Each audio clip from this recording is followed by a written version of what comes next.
What's up, YouTube? SkaterBLB3 here. I'm just gonna talk about what I think of the meta is gonna be like next format of the March 1st ban list. I have a lot of decks that I picked from. So yeah, and then at the end, I'm gonna show you guys a deck that I'll bring back. That I really liked and I'm known for from everybody. That I always figure out to make it work every format, and it just dominates. But I just play for fun, so yeah. First deck I picked is 6 hands. Everybody knows why 6 hands is so good. Who cares? It's that gateways at 1. They're still powerful. They still sort the field. They still have draw. Especially if because Bookman's at 1. They can easily draw with Grandmaster and all that other stuff and sink a lot easier. Because they just flip like trash stun up and like, oh, your opponent just pretty much loses and if they go first, they can easily go Sheehan, and yeah, they can just wreck some face with the one gateway. So that's why I say 6 hands are still a tier 1 deck and they're just gonna wreck face. So yeah. Next deck I pick is X-Sabers. Now everybody's like, oh, X-Sabers are not gonna be as good. In my opinion, it's still gonna be a tier 1 deck because they have full helm. Won't be able to get its effect off easier. But think about it. Okay, they'll still put a trash stun.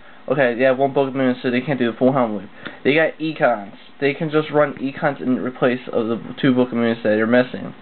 So they can still switch that monster to defense mode. That full helm can still go over and do its little loop shit and just wreck face with trash stun shit. So yeah, in my opinion, X-Sabers are still going to be tier 1, and yeah. My next deck I pick is Glass. People are saying that Glass is not as good because they got hit by Book of Moon and Cool Wave. Hey, we don't need Cool Wave. I'll just run because Book of Moon's at 1, you run triple trap stun. Okay? So it's like, hello, triple trap stun, you can just attack easier. But Book of Moon's at 1, so you run on Forbidden Lance. Forbidden Lance is the new Book of Moon. So, because Forbidden Lance is an offensive and defensive card. You can shrink your opponent's attack down, or use Forbidden Lance to protect your monster and just go for the push. No one's understanding that. That's why Glads are still going to be tier 1 next format, in my opinion, because they have Forbidden Lance to replace the 2 Book of Moons, and they can just use Trip Trap to stun. So yeah, it's pretty much still a good deck.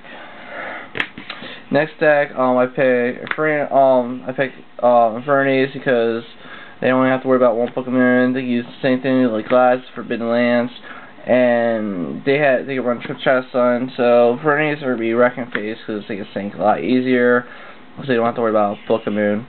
So yeah, I've been test playing Infernities a lot, and they've been really good for next format. So yeah. Next deck I picked is Gravekeepers because you really didn't get touched by the ban list. It was all Road Tribute. It's like, dude, shut up. The deck's so good with only 2 Road Tributes. In my opinion, the reason why Gravekeepers are so good is because of the Book of Moon, Descendant, and this card right here, Recruiter. People are always like, oh, they need a ban Recruiter. It's not fucking Road Tribute, dumbasses. It's this card right here. If Road Tribute is so, like, you know, so good for Gravekeepers, then why wasn't people running Gravekeepers before this card came out? It's called Common Sense, people. It's fucking Recruiter and Descendant combos. It's not fucking Road Tribute.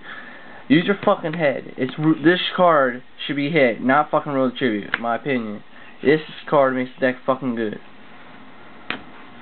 Next deck, Chaos Variants, very good. Because Chaos Source at 3, they can just wreck face, and yes, I don't have to really talk about this. Everybody knows how Chaos decks do good. Next deck, Lightsworn.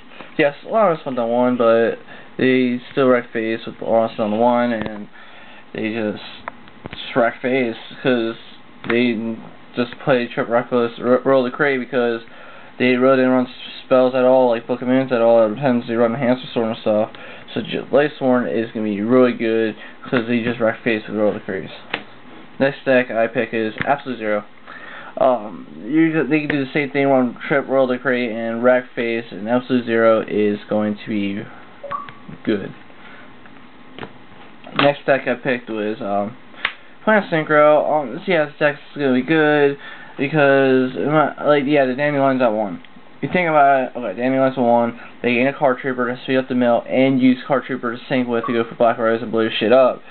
So you got a Card Trooper in replacement with the Dandy, speed the deck up, and you can use it to blow the shit up the field and use the breeze and you still smell the trooper, and it's probably hit Danny, probably sank for 8 then. You know what I mean? And like, deck is still good. Plant 2 debris at 2 is like, okay, you can run other stuff, and a replacement of that. So yeah, you're still gonna see Plant Sinker so wreck and face. And then I pick zombies. Yeah, Goyle's out, Goyle's going.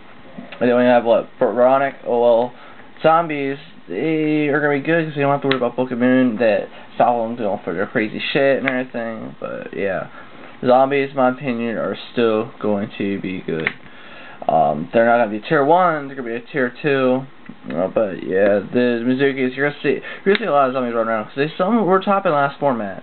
Well, the format we're in still now. But it's going to be interesting to see them in March 1st banlist, because they have Forbidden Lances and stuff to help them do their crazy shit. So yeah, you're going to see a lot of zombies.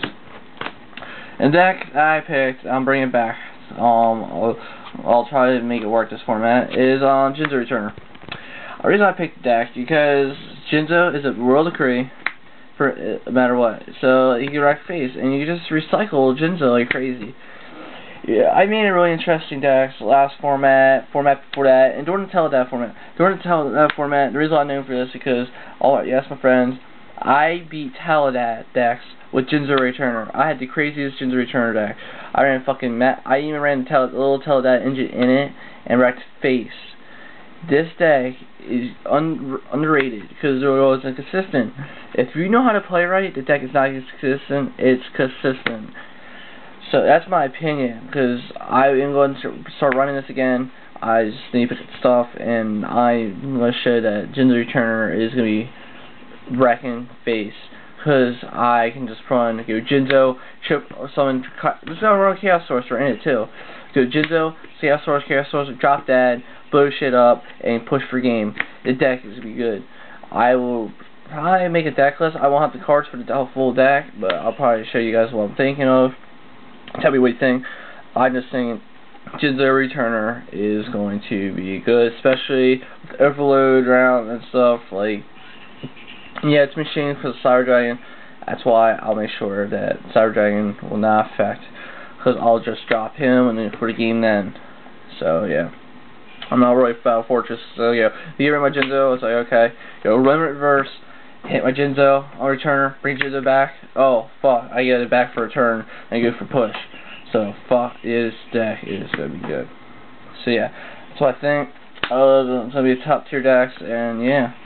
Comment, rate, comment, thumbs up, thumbs down, I don't care, and subscribe. Yeah, peace YouTube.